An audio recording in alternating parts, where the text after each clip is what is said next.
Asia की सबसे बड़ी झुग्गी बस्ती धारावी का डिजिटल सर्वे होगा। सरकार में शामिल शिंदे शिवसेना गुट सांसद राहुल शिवाले ने धारावी पुनर्विकास परियोजना पर प्रेस कॉन्फ्रेंस करके बताया कि इस सर्वे के जरिए धारावी पुनर्विकास परियोजना के लिए निवासियों और घरों के बारे में सटीक जानकारी जमा की जाएगी, ताकि पुनर्विकास प्रक्रिया को गति दी जा सके। अपील की गई कि धारावी वासी किसी भी दुष्प्रचार का शिकार हुए बिना इस सर्वे का समर्थन करें। नए नॉर्म्स की वजह से, नया क्राइटेरिया की वजह से लोगों को बहुत रिलीफ मिलेगा और पात्र हो जाएंगे। तो इसके लिए सर्वे बहुत इंपॉर्टेंट है और सर्वे के लिए लोगों का सपोर्ट बहुत इंपॉर्टेंट है। सर्वे के बाद पूरी आइडिया आ जाएगी और तभी पूरा जो मास्टर प्लान है तभी बनाया जाएगा। पात्र धारावी में ही बसेंगे और जो अपात्र हैं उन्हें मुंबई में ही सॉल्ट पैन लैंड वाले वडाला कंजूर मार्ग इलाके में बसाया जाएगा। विपक्ष के आरोपों पर भी उन्होंने जवाब दिया। ये लोगों के मन में एक चिंता थी कि हमारा जो अपात्र लोग हैं उनका भी पुनर्वसन मुंबई के बाहर किया जाएगा, लेकिन अभी जो सॉल्ट पैन की जगह उपलब्ध होने की वजह से उनका पुनर्वसन वडाला हो या कांजूर मार्ग उस जगह पे वहाँ पे होगा। जी, और इसको लेकर जो विपक्ष ने सवाल उठाए हैं सर, उनको किस तरह से आप जवाब? हाँ, जो विपक्ष सवाल उठा रहे हैं वो धारावी के लोगों को गुमराह करने के लिए और ये प्रोजेक्ट न होने के लिए पूरा उन्होंने प्लान बनाया हुआ है। धारावी बचाओ आंदोलन से जुड़े वकील संदीप कटके और सामिया कोडे जैसे कुछ लोग जहां अब भी चिंताएं सामने रख रहे हैं, तो वहीं धारावी वासी यूसुफ शेख, रिजवाना खान जैसे कई लोग खुश हैं और चिंताओं को बेतुका बता रहे हैं। पुनर्विकास को कोई भी विरोध नहीं कर रहा है। धारावी बचाओ आंदोलन के माध्यम से हम जितने भी लोग जुड़े हैं वो कोई भी पुनर्विकास का विरोध नहीं कर रहा है। हम सबको विकास चाहिए। हमको मालूम है कि धारावी के लोगों की जिंदगी जो है बदतर हो चुकी है, लेकिन इसको और बदतर ना हो इसके लिए हम सरकार से कुछ मांगे रख रहे हैं। अब वहाँ पे जहाँ पे खाड़ी है, जहाँ पे मच्छर काटते हैं, वैसे जगह पे धारावी करों को डालोगे। सरकार ने तो मतलब जो ये मेरा मानना है कि बहुत सही कदम लिया है।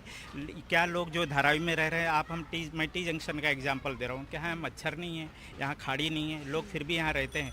अगर उनको अच्छी जगह पे बॉम्बे के किसी कोने पर उनको अच्छा रूम, अच्छा एरिया जैसे डेवलप करके दिया जाता है तो वो खुश हो जाएंगे। ऐसा नहीं है, आप बहुत सारे लोगों को सिर्फ घर के बदले घर भी मिल जाए तो भी वो चले जाएंगे। सही ढंग से अगर लोगों के बीच में जाओगे तो लोग आपको कोऑपरेट करेंगे। हाँ, वो लोग कोऑपरेट नहीं करेंगे जिनका यहाँ पर बिजनेस कर रहे हैं, 4 माला उन्होंने बनाया है, 2 माले पे 3 माले पे उनका कारखाना चल रहा है, 40-50 हज़ार रुपये भाड़ा आ रहा है, तो वो बंद हो जाएगा। उन्होंने जो बात कही है वो मायने रखती है, लेकिन वो कई सरकार के प्रवक्ता तो नहीं है। तो जैसे गवर्नमेंट ने नोटिफिकेशन निकाला था, जीआर निकाला था सॉल्ट पैन के लैंड को लेकर, मुलुंड के लैंड को लेकर, वैसे ये जो बात उन्होंने कही है वडाला के बारे में या मुंबई में ही बसाया जाएगा, उसके बारे में जीआर तो गवर्नमेंट ने अभी तक निकाला नहीं है और वो जो बाइट है वो तो अभी तक देखी नहीं है मैंने। लेकिन अगर ऐसा है तो नोटिफिकेशन निकाला जाए। डेवलपमेंट के पक्ष में हूँ।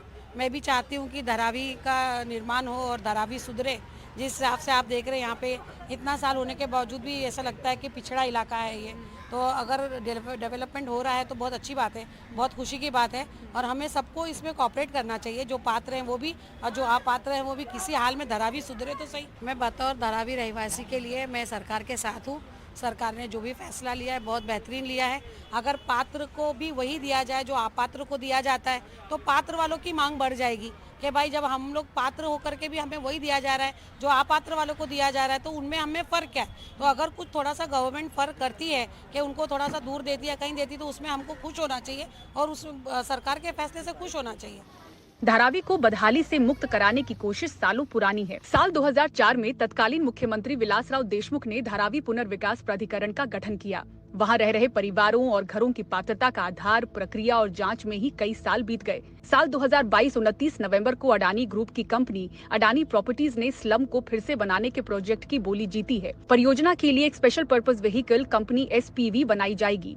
इस SPV में अडानी प्रॉपर्टीज की 80% हिस्सेदारी होगी और महाराष्ट्र सरकार की 20%। SPV के ही माध्यम से रीडेवलपमेंट के बाद धारावी के योग्य लोगों को निशुल्क आवास प्रदान किए जाएंगे। 259 हेक्टेयर में फैली धारावी के स्लम एरिया को अलग अलग फेज में रीडेवलप किया जाएगा। प्रोजेक्ट के तहत जो लोग 1 जनवरी 2000 से पहले से धारावी में रह रहे हैं उन्हें दस्तावेजों के आधार पर पात्र मानते हुए मुफ्त में 350 स्क्वायर फीट का पक्का मकान दिया जाएगा। इस परियोजना की कुल समय सीमा 7 साल बताई जा रही है। एशिया की सबसे बड़ी झुग्गी बस्ती धारावी के पुनर्विकास की योजना करीब 20 साल पुरानी है। इंतजार लंबा चला, अब धारावी जल्द विकास चाहती है।